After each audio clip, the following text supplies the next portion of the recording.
How's everyone doing today? And today on the channel, we're going to solve an issue of a tire carrier on a Dodge Ram pickup truck. We've got a friend of the channel who has a really nice Dodge that he overlands. And he has a tire carrier that actually is made to go inside of his receiver, but it hangs so far off. When he does go off-road in it, it drastically changes that departure angle. So he's found some really nice carriers, but it's really not what he's looking for. So we're looking to build a tire carrier that gets it up high on the bumper, kind of like what a Jeep does. It'll have a swing out on it so we can open his gate. And I think we have a good solution for him. So we're going to turn this stack of steel into a swing out. So as you'll see here, we're going to build this tire carrier. It'll actually have a 2-position lock. It'll toggle lock to close, and later he can power to code it or whatever he wants to do. So during this build, we're going to do some basic layout work, some welding, some cutting, and this is all stuff that you could do with a basic 110 welder. Alright, so let's start getting this thing laid out, cut up, and get it tacked together for a fit up. Please remember to subscribe to the channel. Very much appreciate you being part of it, and look forward to any comments you have during the build. Alright, so one of the things I always do when we got a bunch of material to cut,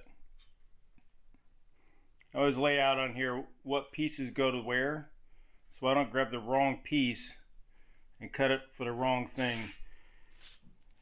So working off my basic design, and even if I'm working off of something where I've sketched something on the floor and I'm going to cut to that, lay out your material, get everything cut to what you have here. It'll save you some material in the long run.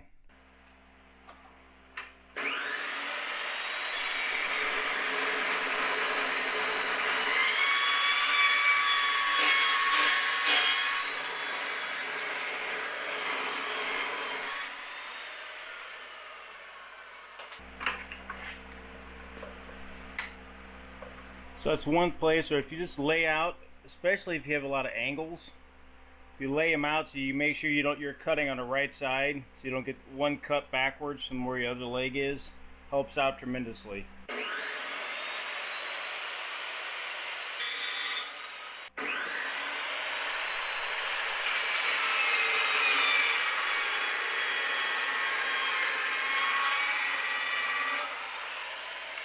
Now length isn't as critical, but one thing you can do to make sure you get exactly each piece the same length,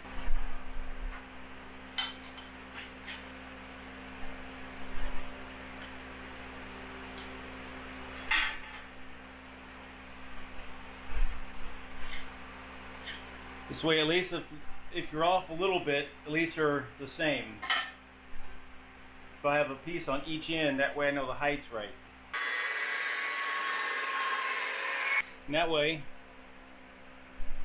they're the same exact length. Alright, so I cut the main piece here a little bit long. I want to double check my angles just to make sure.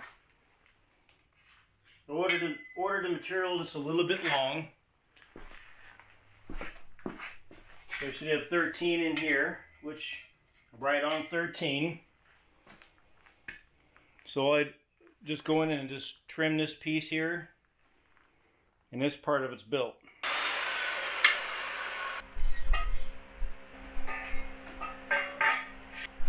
Now we'll cut these two 13-inch pieces. The gentleman's had me build a swing out for him. He bought a really nice hinge kit. So it came with an axle that I have to drop into its existing bumper. I got to build a plate and stuff. Came with the housing, the bearings and everything. Little spring actuated pin so we can actually stay open at a couple different places.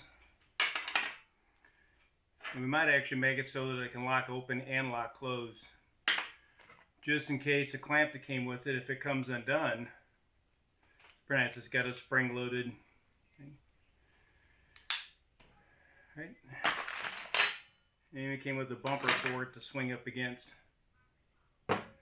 So it's a pretty nice kit. I'll leave a link for this kit in the descriptions. So I got to cope that piece of 2x3 for this bearing housing. So let's get the tube cope so we can get this welded on. Alright, so an easy way, this diameter is 2 1/4 and we're 2, so we're 1/8 inch per side. So I'm just going to use an 1/8 inch shim, an 1/8 inch plate, and that'll allow me to position it so that I can lay it out, and I can do that on both sides. So there's that side.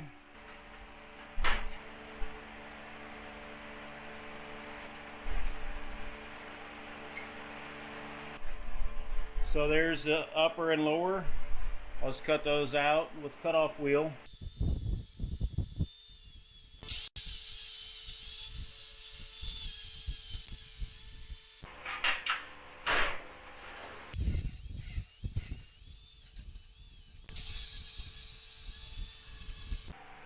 Now every now and then check your squares. Have a good square around so you can check your combination squares and make sure you're where you think you are. So I need to double check to make sure, because when this goes on, and you don't want the gate to be sitting at a big angle. So I'm just going to put it in a notch, come over the top, and we're obviously out of square. The bottom needs to come in quite a bit. So I've got to adjust that just a little bit. Alright, so what you can do is, I just got a 1, 2, 3 block. I got that sitting on top. We'll set this in, come over the top, and see how much gap is in there. So we're pretty square right now. So this would be good to just tack in. But make sure to exaggerate it ain't sitting like this so your beam isn't sitting up in the air. Now if you don't have the blocks and you know that your piece is square here, you can set this on here and just lower it. And you should be square across your beam as well. Alright, so it's all roughed in. I'll get the mill scale off of it, get it tacked together, and then get the truck over here and just verify before I weld it.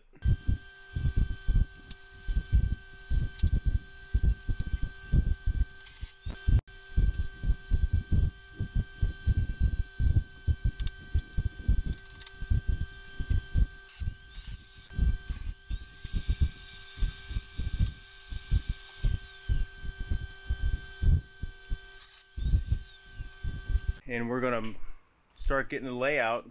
This will be a multi-part series. I hope you enjoyed this first part as we get the tire carrier itself lined out. Please come back for the other editions. This has been the 4x4 Fab Shop.